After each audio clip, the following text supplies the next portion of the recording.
الحمد لله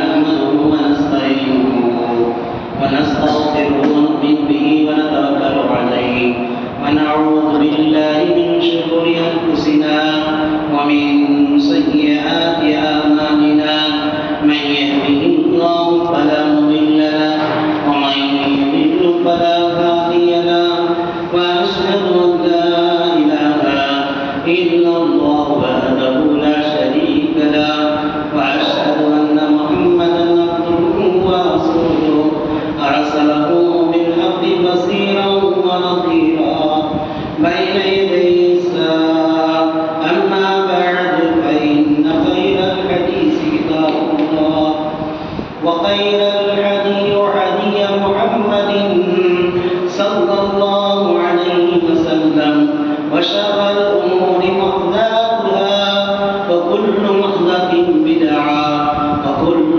بدعة ضلالة وكل ضلالة في النار.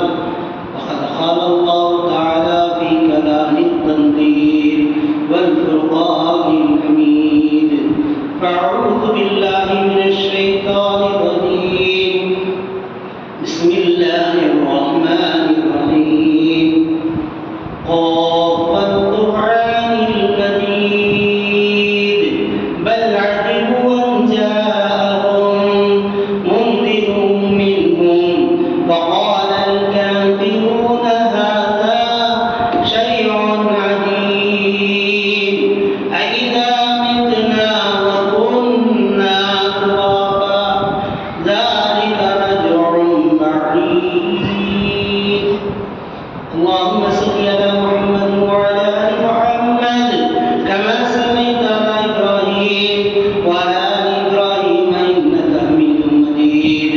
اللهم بارك على محمد وعلى آل محمد كما باركت على إبراهيم وعلى آل إبراهيم إنك حميد مجيد. رب اشرح لي صدري ويسر لي أمري واحلل عقدة من لساني يفقهوا قولي. ربي أدخلني مدخل صدق وأخرجني مخرج صدق واجعلني من لدنك سلطانا نصيرا. سبحانك لا علم لنا إلا ما علمتنا إنك أنت العليم الحكيم. قال تعالى: وإذا قضي القرآن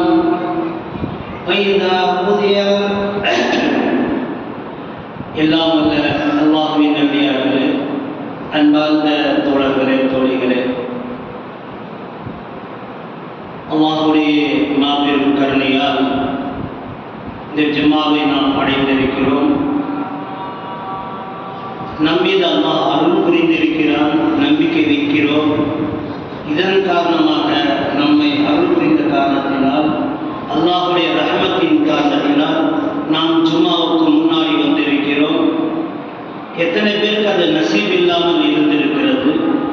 அல்லாஹ் நமக்கு நசீவாக்கிய அந்த ஏக இறைவனுக்கு போற்றி போழ்த்தியவனாக எங்களுக்கு தூதராக அனுப்பப்பட்ட தூதர் பெருமானார் முஹம்மது முஸ்தபா ஸல்லல்லாஹு அலைஹி வஸல்லம் அவர்கள் மீது இறைவனுடைய சாந்தியும் சமாதானம் நிலவுவதாக அவரை பின்பற்றி வாழ்ந்த அந்த சஹாபாக்கள், தாபியங்கள், தபே தாபியங்கள், ஹலஃபாக்கள், ராஷிதீன்கள், எண்ணற்ற நல்லடியார்கள் மீதும் குறிப்பாக நம் மீதும் இறைவனுடைய சாந்தியும் சமாதானமும் நிலவு செய்வார்கள். கணியத்துக்குரிய சகோதரர்களே, நமக்கு தரப்பட்ட இன்னைக்கு ஒரு தலைப்பு ஹபருடைய வாழ்க்கை. ஹபர் என்று சொன்னால் 2 அடி அகலம், 6 அடி நீளம். அதில் போயிட்டு அம்மா இருந்தாலும் சரி, அப்பா இருந்தாலும் சரி, அது அண்ணன் இருந்தாலும் சரி, மனைவி இருந்தாலும் சரி, பிள்ளை இருந்தாலும் சரி, போட்டு பொதிச்சிட்டு அதாவது மூடிட்டு அடக்கிட்டு போகிறது. ஏதோ ஒரு 2-3 நாள் ஞாபகமாக இருக்கு, கபர்ஸ்தானுக்கு போயிட்டு வந்தீங்களா, போகணுமா, போயிருக்கிறோமா அப்படின்ற ஒரு நினைவோடு போயிட்டு வந்து ஆச்சு. அப்புறம் கொஞ்சம் நாள் ஆச்சுன்னா வாரத்துக்கு ஒரு நாள் போக ஆரம்பிக்கணும். கொஞ்சம் வேலை அதிகமாச்சுன்னாக்கா அந்த கபர்ஸ்தானை எனக்கு வருஷத்தில் ஒரு முறை ஈத்கா நமாஸ் படுத்து ஜக்காத்து பர்சுன்ற மாதிரி மனம் கல்பு சொல்லிட்டு அதோட ஈது தொழிலை தொழுதுட்டு கபர்ஸ்தானுக்கு போயிட்டு நான் வீட்டுக்கு வந்தேன் அப்படின்னு சொல்லிக்கிறது ஒரு பெருமையாக இருக்கு. இன்னும் கொஞ்ச நாள் வயசாயிடுச்சுனாக்கா அதையும் மறந்து கபர்ஸ்தானுக்கே போகிறது மறந்துடக்கூடிய காட்சிகளை நாம் காணுகிறோம். இன்னும் யாராவது மோத்தாயிட்டாக்கா யாரும் இந்த கபர்ஸ்தான் தான் போய் கயானிறேன் மையத்துக்கும் அப்படியே ரொம்ப அசால்ட்டாக சொல்கிறாங்க. அதாவது பேர் தாங்கியாக கபர்ஸ்தான் இருக்கும் மௌத்த அடக்கிறதுக்காக போனால் என்ன ஏது நன்மை என்று தெரியாது.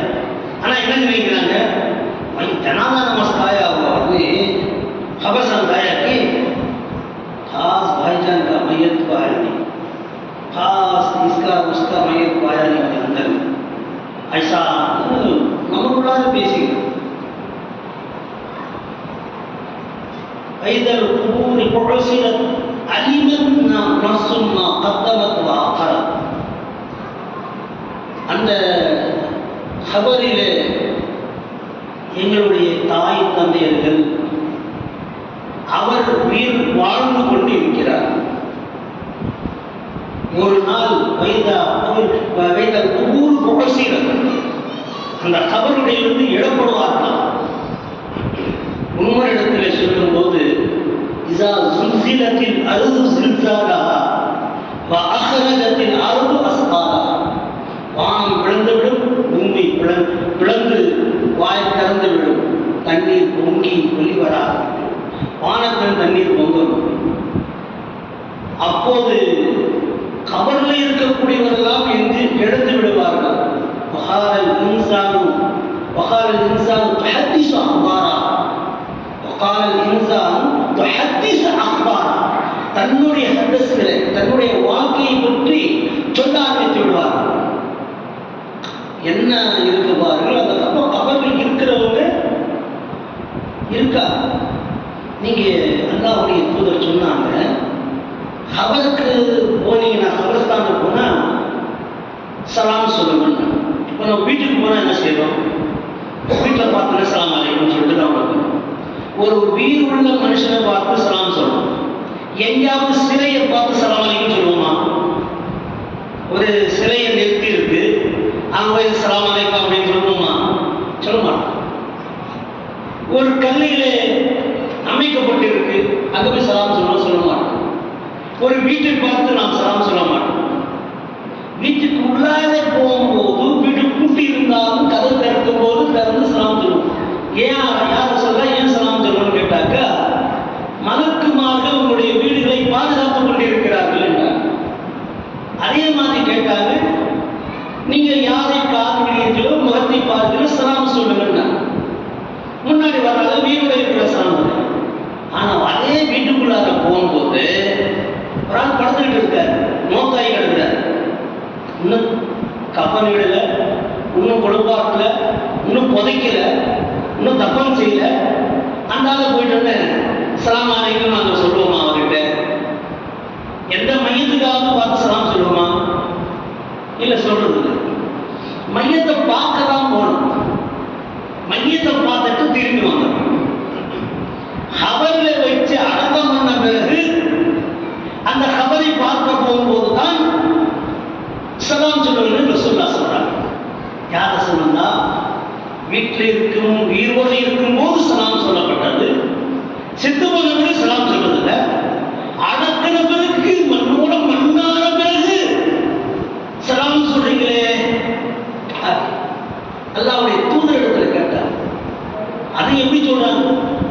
யா அஹ்லல் குபூர், ஓ கபராளிகளே, அஸ்ஸலாமு அலைக்கும். யா அஹ்லல் குபூர், அஸ்ஸலாமு அலைக்கும். உங்கள் மீது கபராளிகளே, உங்கள் மீது சாந்தி சமாதானம் உண்டாகட்டும் என்று சொல்கிறேன். அப்போ நம்ம கபர்ல வாழ்ந்துகிட்டு இருக்கிறோம்.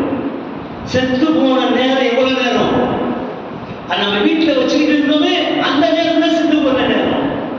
தாயோட வயிற்றுல வாழ்ந்தோம், பூமிக்கு மேல் வாழ்ந்து கொண்டிருக்கிறோம். இப்போது பூமிக்கு உள்ளார போன பிறகு அங்க ஒரு வாழ்க்கை இருக்கிறது.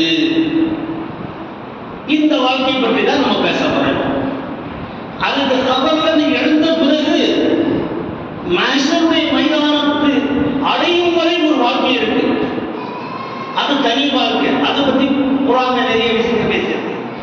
அடுத்து மாஷருடைய மைதானத்தை பத்தி அல்லாஹ் தனியா பேசுறான். மாஷருடைய மைதானத்தை பத்தி பேசின பிறகு சிராத் என்று சொல்லக்கூடிய ஒரு பாலம் இருக்கு, அதை பத்தி அல்லாஹ் பேசுறான். அதுக்கு பிறகு என்ன நடக்கிறது? சுவர்க்கத்தை பத்தி பேச, நரகத்தை பத்தி அல்லாஹ் பேசுறான்.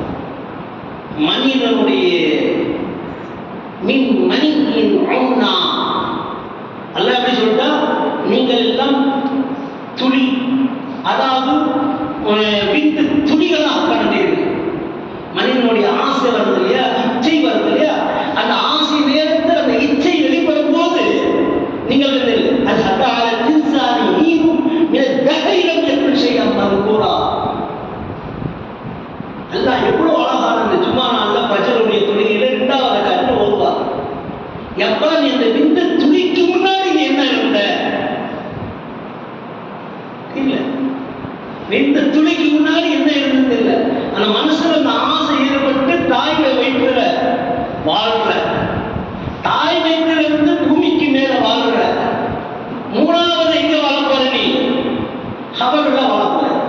அந்த கபர் எவ்வளவு நாள் உங்களை வாழ வைக்க போகிறது என்று சொன்னால், செத்து போன நாளிலிருந்து கயாமத் நாள் ஏற்படும் வரை நீங்கள் வாழ போகிறீர்கள்.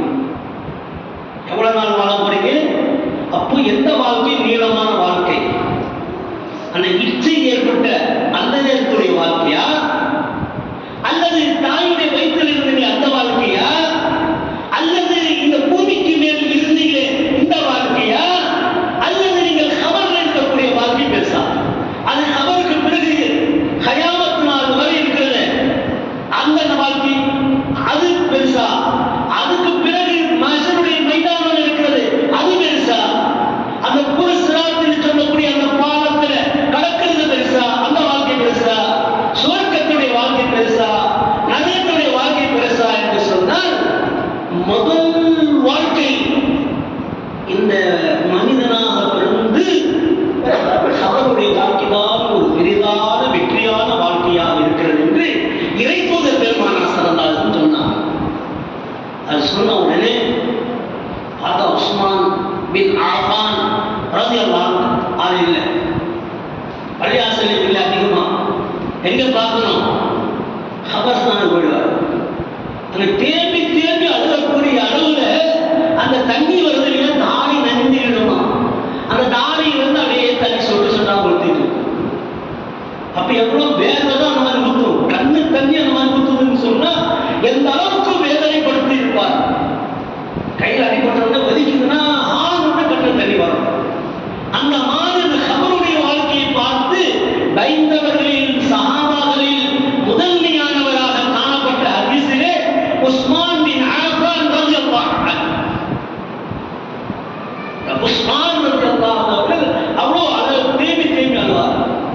சஹாபாக்கள் அவருடைய தோழர்கள் கேட்டார்கள், உஸ்மானே ஏன் இந்த அளவுக்கு அழுகிறீர்கள் என்று கேட்டார்கள். இந்த உலக கயாமத் நாள் ஏற்படுவதற்கு முன்னாடி, இந்த உலக வாழ்க்கைக்கு பின்னாடி அந்த கபருடைய வாழ்க்கை இருக்கிறது, அதுதான் நீளமான வாழ்க்கையாக இருக்கிறது. 1,24,000 நபிமார்கள் வந்து சென்று விட்டார்கள். ஆதம் அலைஹிஸ்ஸலாம் பிறந்தார்களே, அவருடைய முதல் இருந்து நபி முஹம்மது ஸல்லல்லாஹு அலைஹி வஸல்லம் உம்மத்து வரை அந்த கபர்ல வாழணும். அதுக்கு பிறகு அந்த கபர்ல வாழ்ந்து அந்த கபர் வந்து எழுப்பப்படுவார். அது காரியாத்து மல் காரியா வமா அதராக மல் காரியா யௌம யகூனு الناس கல்ஃபராஷ் மப்சூஸ். ஈச்சல்கள் எப்படி பிறந்து வளர்ந்து ஆராய் ஒரே நாளிலே அதை நம்ம கூட அப்படி பறந்து காலையில் பார்க்கும்போது ஈச்சல் என்ன ஆகுது? செத்து கிடக்கிறது. அது மாதிரி செத்து கிடக்கக்கூடிய அந்த நாள் வருவதற்கு முன்னாடி ஈச்சல்களை போன்றே செத்து விடுவார்கள். ஒரே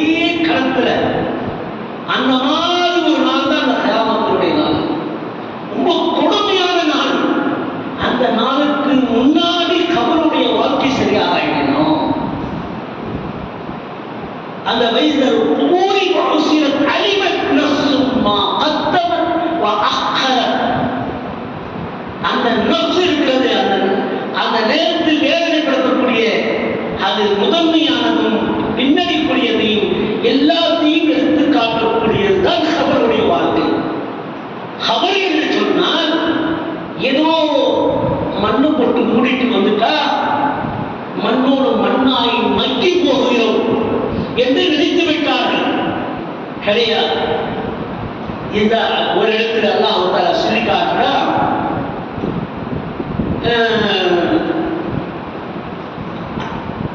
அந்த அத்தியாயத்தை ஞாபகம் வரல எனக்கு. ஞாபகம் அவங்க சொல்ல அல்லாஹ் உங்களுடைய விரக்கள் இருக்கிறது அல்லவா, அந்த விரக்களுடைய ரேகை கூட அழியாத அளவில் உங்களுடைய வாழ்க்கையை நாங்கள் திருப்பி படைத்திருக்கோம். அலைஸ ஸாலிக பிகாதிரின் அலா அய்யில் மௌத்தா. சூரா கியாமாவுடைய இந்த வசனத்துல கடைசியில் அல்லாஹ் சொல்றான், அலைஸ ஸாலிக பிகாதிரின் அலா அய்யில் மௌத்தா. நீங்க செத்து மடிந்து மண்ணாகி போன பிறகு மீண்டும் எழுப்பப்பட மாட்டோமா என்று நீங்கள் கருதியிருக்கிறீர்களா என்று ரசூலுல்லாஹ் ஸல்லல்லாஹு அலைஹி வஸல்லம் தொழுகையை ஓதுகிறார்கள். சஹாபாக்கள் எல்லாம் தேம்பி தேம்பி ஆரம்பித்தார்கள். என்ன சொன்னார்கள்? அதற்கு பதிலாக பலா, நிச்சயமாக நடக்கும். அந்த அத்தியாயத்தை படித்து முடித்த பிறகு பலா, நிச்சயமாக இது நடக்கக்கூடியதுதான், கபரிலிருந்து எழுப்பப்படுவதுதான். அலைஸ ஸாலிக பிகாதிரின் அலா அய்யில் மௌத்தா. நீங்கள் மன்னித்து மண்ணாய் மக்கி போன பிறகு கூட உங்களை எழுப்பப்படும் நாள் அந்த நாள்.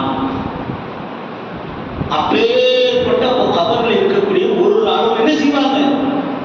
நிச்சயமா இழப்பதான் செய்யறாங்க. இழப்ப முடியாது என்று குரானை அப்படி நம்பினா குரானை நம்பல. அப்ப குரானை நம்பலன்னு சொன்னா அவன் முஸ்லீம் அல்ல. அவன் முஸ்லீம் இல்லைன்னா அவன் தொழுது எந்த பாய்தாலும் இல்லை. முதல்ல குரானை நம்பணும், இந்த வசனத்தை நம்பணும். செத்த பெரிய எழுப்பப்படுவோம் அப்படின்னு. சரி, இப்ப அதிர்த்த ஒருத்தர் அவனை கேள்வி கேட்கணும் அப்படின்ட்டாங்க. ஒரு ஆள் செத்து போன ஆளை போயிட்டு மண்ணில் போயிச்சிருக்கீங்க. திரும்பி கொஞ்ச நாள் கழிச்சு போய் அந்த கவரை நோட்டி பார்த்தா எறும்பு கூட மிஞ்சிருந்ததுல அதையும் மக்கி போகுது. எங்க என்ன நாடகமா ஆடுறீங்கன்னு கேட்க, என்ன பொய்யா பேசுறீங்க, இந்த குரானை அப்படி சொல்லுதா அவங்களுக்கு அப்படின்ற. உண்மைதான், இதை நாங்க சொல்லவே இல்லை. மண்ணோட மண்ணா ஆயிரம் மண்மையை தானே. இதற்கு எந்த ஒரு பலனும் எதையும் கிடையாது. ஒரு எலும்பு முதுகுடைய தண்டுகளில் ஒரு சின்ன எலும்பு இருக்கு, அது எதையும் அரைத்து விடாது. எப்படி விந்துகள் உங்களுடைய துணிகளாக இருந்ததோ, ஆரம்பத்தில் சொன்னேன் விந்து துணிகளாக நீங்கள் படைக்கப்பட்டீர்கள் என்று, அந்த துணிதான் அந்த முது தண்டினை இருக்கிறது. அது மண்ணு திண்டாது.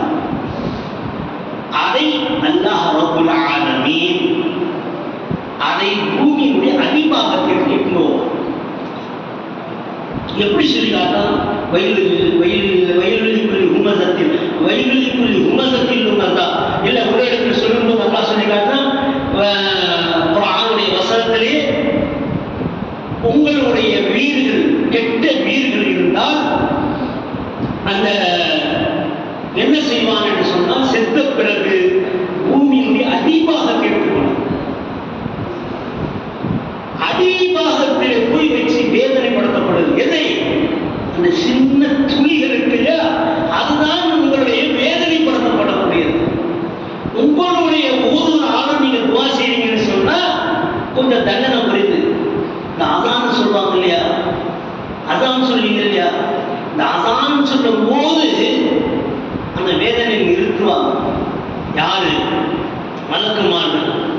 அதான் சொல்றாங்க, இப்போ இந்த மஹல்லாவில் ஒரு ஆசை இருந்தாரு, மௌத்தாயிட்டாரு, அடக்கி இருக்காங்க. இந்த மஹல்லாவுடைய அசான் சொல்லும் போது அந்த அசானுக்கு பதில் சொல்லுவதற்காக அந்த இடத்துல அப்படி நிற்கும், ஸ்டாப் ஆகும். அப்புறம் அசான் சொல்லி முடிச்ச உடனே திரும்பி அடிக்க ஆரம்பிப்பாங்க, வேதனைப்படுத்த ஆரம்பிப்பாங்க. அந்த தவறில் அந்த வீருடைய துணி எலும்பை வேதனைப்படுத்த ஆரம்பிப்பாங்க. திரும்பி அடுத்த அசான் சொல்லுவாங்க, திரும்பி பாங்கு சொல்லும் போது அந்த வேதனை நிறுத்தப்படுவாங்க. அப்போதெல்லாம் நீங்கள் கருதுகிறீர்களா கபரிலே அல்லாஹ் பாங்கு சொல்லப்பட மாட்டானா? பாங்கு சொல்ல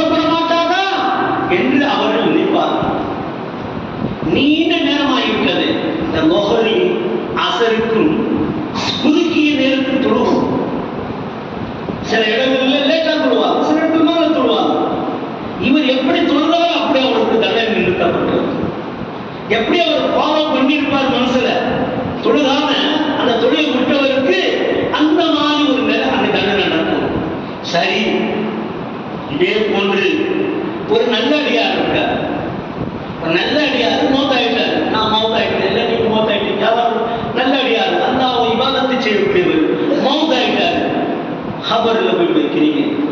அல்லாஹ் கபரிலே வந்து அவரை அனுமதித்து விடுவான். அவருக்கு சுவர்க்கத்துடைய காற்றை திறந்து விடுங்கள். இது மேலோட்டமான வார்த்தை. இப்ப கபருடைய நேரடியான ரசூல் ஸல்லல்லாஹு அலைஹி வஸல்லம் சொல்லக்கூடிய வார்த்தைகளை நாம் பார்க்கிறோம்.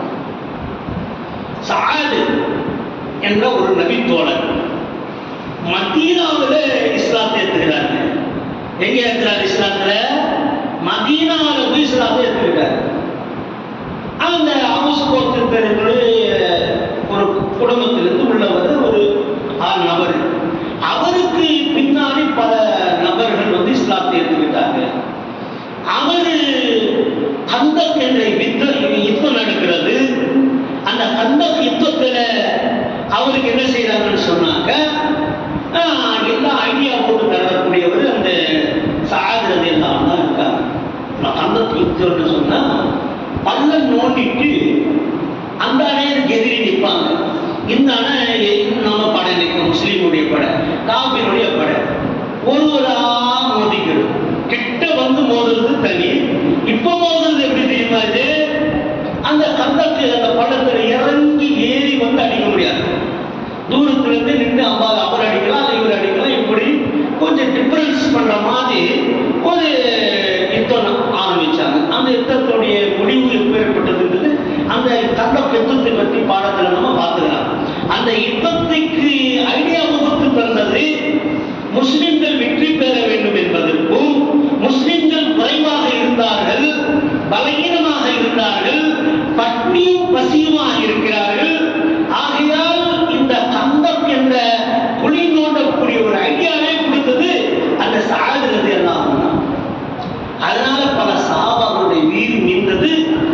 அந்த பல சஹாபாக்களுடைய கொண்டு இந்த இஸ்லாமிய மார்க்கம் நம்ம இடத்துல வந்து சேர்ந்தது.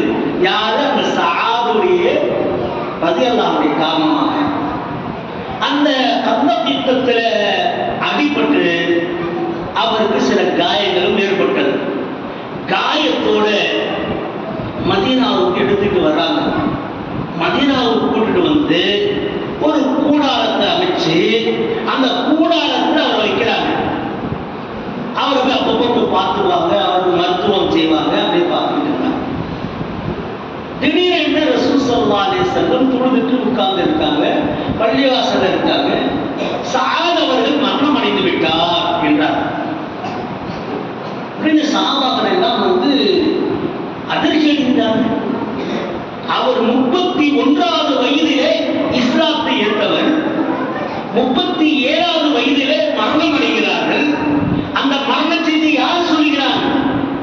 அல்லாஹ்வுடைய தூதர் உட்கார்ந்த இடத்துல சொல்கிறார். சஆதுடைய மரணத்திற்கு அர்ஷ் நடந்துகிறது. அல்லாஹ் அக்பர். இப்ப இஸ்லாத்துல எத்தனை வருஷங்கள் இருந்திருக்காரு? 6 வருஷம் இருந்திருக்காரு. 6 வருஷத்துல அல்லாஹ்வுடைய அர்ஷை நடந்து வைத்திருக்கிறார் என்று சொன்னால் எந்த அளவுக்கு செயல் செஞ்சிருப்பார்? நல்ல செயல். அடுத்தபடியாக போய் பார்த்தா கூட இன்னும் சஹாபாக்கள் ஓடி சொல்றாங்க, அல்லாஹ்வுடைய தூதரே, சஆதுடைய கூடாரத்திலிருந்து ரத்தம் வெளி வருகிறது என்று. அல்லாஹ்வுடைய தூதர் அழுது கொண்டே சொல்கிறார்கள், அவர் மரணம் அடைந்து விட்டார். அல்லாஹ் எனக்கு வஹீ மூலமாக அறிவித்து விட்டார். கூடாரத்தை தருங்கள் என்றார்கள். கூடாரத்தை திறந்து பார்த்தால் சஆது மரணம் அடைந்து கிடக்கிறார்கள். அல்லாஹ்வுடைய தூதர் ஸல்லல்லாஹு அலைஹி வஸல்லம் அவர்கள் அவரை சுத்தப்படுத்தி கப்பல் இடுகிறார்கள். கப்பல் இட்டு சொல்கிறார்கள், சஆதுடைய ஜனாஸாவை எடுத்துச் செல்லுங்கள், மதீனாவுடைய பள்ளிவாசலை எடுத்துச் செல்லுங்கள். அல்லாஹ்வுடைய தூதர் ஸல்லல்லாஹு அலைஹி வஸல்லம் சஆதுடைய ஜனாஸாவை எடுத்துச் செல்கிறார்கள். சஹாபாக்கள் குறைவாக தான் இருந்தார்கள். ஆனால் ரசூலுல்லாஹ் ஸல்லல்லாஹு அலைஹி வஸல்லம் கட்டை காலில் நடந்து சென்றார். அப்படி விரலங்களால் நடந்து போல. யார் ரசூலுல்லாஹ் நல்லா தான் நடந்து வாங்கல, ஏன் இப்படி வரீங்க அப்படின்னு ரசூலுல்லாஹ் கிட்ட கேட்கும்போது அல்லாஹ்வுடைய தூதர் ஸல்லல்லாஹு அலைஹி வஸல்லம் சொல்கிறார்கள், 31வது வயதிலே இஸ்லாத்தை ஏற்றவர், 37வது வயதிலே மரணம் அடைந்தவர். இந்த சஆதுடைய தியாகத்தின் காரணமாக மதக்குடைய கூட்டம் நெருங்கிவிட்டது. அவருடைய காலில் என்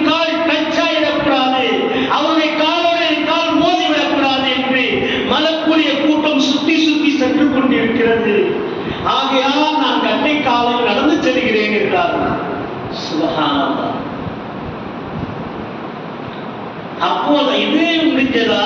இவ்வளவு தியாகம் பண்ண ஒரு தோழர். இப்ப அடுத்த ஜனாதா தொழுகை நடக்கிறது. அந்த சாதுடைய ஜனாதாவை தொழுகை முடிந்தது. கபரை நோண்டப்பட்டிருந்தது. எங்களுக்கு நோண்டமா தான் அவருக்கு கபர் நோண்டிருச்சு. அந்த 2 அடி அகலமும் 6 அடி நீளமும், ஆணாக இருந்தால் இடுப்பு வரை, பெண்ணாக இருந்தால் மார்பு வரை நோண்டப்படக்கூடியது. அதே போல இடுப்பு வரை நோண்டப்பட்டிருந்தது. போனாரு யாரு? ரசூலுல்லாஹ். அதில் கபரில் இறக்கிறதுக்காக சிலர்களை நியமித்தார்கள். இறக்கிறதுக்கு முன்னாடி ரசூலுல்லாஹ் அந்த கபரை எட்டி பார்க்கிறார். பார்த்து சுப்ஹானல்லாஹ் என்று கத்துகிறார்கள். அழ ஆரம்பித்து விட்டார். சாபங்கள் எல்லாம் சுப்ஹானல்லாஹ் என்றார்கள். ரசூலுல்லாஹ் தேம்பி தேம்பி அழ ஆரம்பித்து விட்டார். ஏன் இப்படி அழுறீங்க? இந்த கபர்ஸ்தான் 6 வருடம் செஞ்ச தியாகம் அல்லாஹ்வுடைய அரிசில் அடங்கியிருக்கிறது. இஸ்லாமிய சமூகம் காக்கப்பட்டிருக்கிறது. பல வீரர்கள் காக்கப்பட்டிருக்கிறது. பல குடும்பங்கள் காக்கப்பட்டிருக்கிறது. பல யுத்தங்களிலே அதை பெரும் வெற்றியாக ஆக்கி தந்திருக்கிறது. அந்த 6 வருஷத்திலே செஞ்ச தியாகத்தின் காரணமாக அவருக்கு அல்லாஹ்வுடைய தூதுவ செய்தி கிடைத்த பிறகும் இந்த பூமி அந்த கபர் சாதுக்கும் நெருக்க காத்து கொண்டிருக்கிறது. கபர் என்று சொன்னால் ஒன்று வச்ச உடனே அப்படி ஒன்னா சேர்ந்துருமா, இந்த வெளாயிரம் அந்த எலாயிரம் சேர்ந்து விடும். அப்படி நெருக்கத்தை ஏற்படுத்தி தரக்கூடிய அந்த கபர் சாதுக்காக தயாராகிவிட்டது என்று நான் அழுதேன் என்றார். திரும்பி அல்லாஹ் அக்பர், அல்லாஹ் அக்பர், அல்லாஹ் தான் பெரியவன், அல்ஹம்துலில்லாஹ் எல்லா புகழுக்கும் உரியவன். அந்த கபரை அல்லாஹ் தஆலா கட்டளை இடுகிறான். சாதுக்காக நீ கபரை நெருங்கி விடாதே. ஓ சாது செய்த 31 வருடம் செஞ்ச அநியாயம், அக்கிரமங்கள், அநீதி, கட்டுரை அனைத்தையும் நான் மன்னித்து விட்டேன். கபரே நீ அவரை நெருக்கம் செய்து விடாதே. அவரை நீ அவருக்கு தண்டனை கொடுத்து விடாதே. அவருக்கு வேதனைப்படுத்தி விடாதே என்று ரசூலுல்லாஹ் ஸல்லல்லாஹு அலைஹி வஸல்லம் அந்த அல்லாஹ் தஆலா சொல்லுவதை அந்த கபருக்கு கேட்டு அப்படியே அல்லாஹ் அக்பர், அல்லாஹ் தான் பெரியவன், எல்லா புகழுக்கும் உரியவன் என்று அல்ஹம்துலில்லாஹ் என்று சொல்கிறார். அன்புக்குரிய தோழர்களே, இந்த கபர் என்ன செய்யும் என்று சொன்னால், யாராக இருந்தாலும் எவராக இருந்தாலும் சரி, அந்த கபர் விட்டுவிடாத உங்களை நெருக்கம் ஏற்படுத்தக்கூடியதாக இருக்கிறது. நாங்கள் பிறப்பிலே முஸ்லிம், நம்முடைய வாழ்வில் முஸ்லிம், நம் செயலில் முஸ்லிம், நம்முடைய குடும்பம் முஸ்லிம், நம்முடைய தகப்பனார் முஸ்லிம், என் தாய் முஸ்லிம், எங்களுடைய கபீலா முஸ்லிம், எல்லாம் சொல்லிவிடுவோம். ஆனால் எங்கள் நாங்கள் செஞ்ச பாவத்தும் இருக்கிறது. அதை நாம் சொல்லுகிறோமா என்றால் சொல்லுவதில்லை, காட்டுகிறோமா என்றால் காட்டுகிறேன்.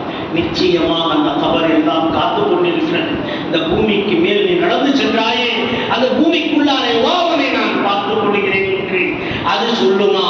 ஆனால் நீங்கள் பெரிய தாடி வைத்திருக்கலாம், பெரிய தியாகிகளாக இருக்கலாம், பல மிம்பர்களையே பயான் செஞ்சிருக்கலாம். ஆனால் கபர் ஒருபோதும் விட்டுவிடாது. நான் செஞ்ச பாவம், நான் செஞ்ச அநீதி, நான் செஞ்ச அக்கிரமங்கள் அனைத்தும் உள்ளே போன பிறகு எங்களை கண்டிப்பாக பார்க்கக்கூடியதாக இருக்கிறது. அன்புக்குரிய தோழர்களே, நேரம் நெருங்கிவிட்டது. சொல்லினால் கபரை பற்றி சொல்லிக்கொண்டே போகலாம். நீங்க கேட்டுக்கிட்டே உட்காருவீங்க. ஆனா நேரம் ஒன்று குறிப்பிட்ட காலம் இந்த உலகத்தில் நாம் வாழக்கூடியது. அதுக்கு பிறகு நீண்ட வாழ்க்கை எது? கபருடைய வாழ்க்கை. அந்த கபருடைய வாழ்க்கைக்காக தயார்படுத்திக் கொள்ளுங்கள். எனக்கு தரப்பட்ட தலைப்பு இன்னைக்கு கபருடைய நிலை நமக்கு. அந்த கபரிலே வேதனைப்படுத்தப்படும் பாம்புகளும் தேளுகளும் கொட்டி கொண்டு இருக்குமா? அவர்களை அடி தளத்திற்கு எடுத்து செல்லுமா? சித்தீன் ஓமாதராக்கமா சித்தீன் கிதாபும் மறப்போம் வைப்பித்த அந்த ஆட்களுக்கு வேதனைப்படுத்தக்கூடிய அந்த கபருடைய வேதனையாக இருக்கிறது. அந்த அநியாயம் செய்தவர்களுக்கு கீழ் தளத்திற்கு எடுத்து சென்றுவிடும்.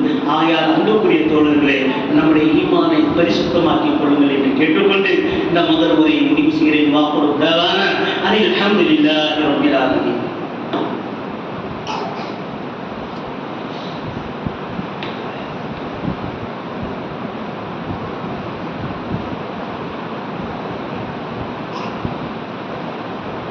الحمد لله كبير الشان رفيع الذكر متعال عنه واشهد ان لا اله الا الله وحده لا شريك له واشهد ان محمدا عبده ورسوله ارسله بالحق بصيرا ونذيرا بين يدي الساعه اما بعد فاعوذ بالله من الشيطان الرجيم بسم الله الرحمن الرحيم ان الله وملائكته يصلون على النبي يا ايها الذين امنوا صلوا عليه وسلموا تسليما اللهم صل على محمد وعلى ال محمد كما صليت على ابراهيم وعلى ال ابراهيم انك حميد مجيد اللهم بارك على محمد وعلى ال محمد كما باركت على ابراهيم وعلى ال ابراهيم انك حميد مجيد கண்ணியம் நிறைந்த சகோதரர்களே, இன்றைய தினம் நாம் தௌபா செய்து கொள்ளுங்கள்.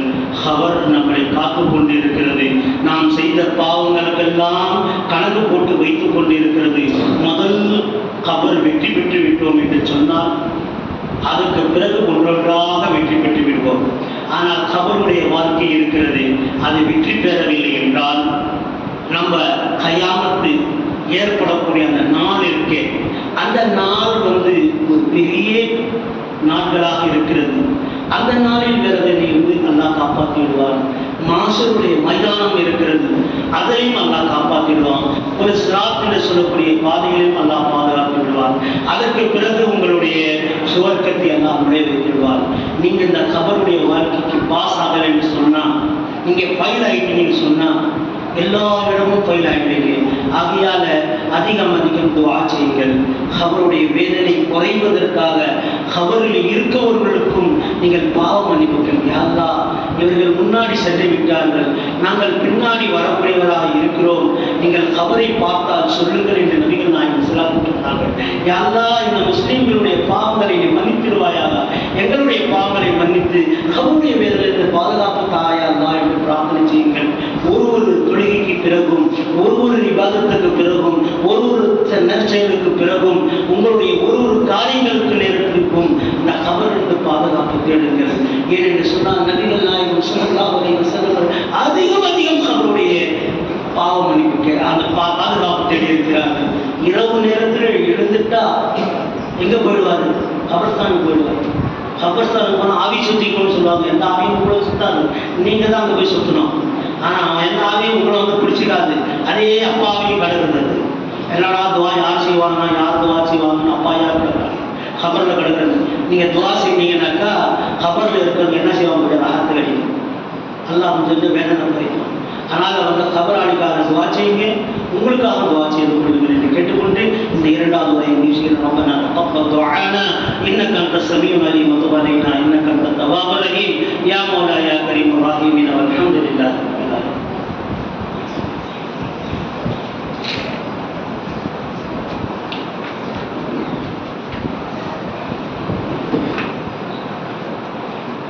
الله أكبر الله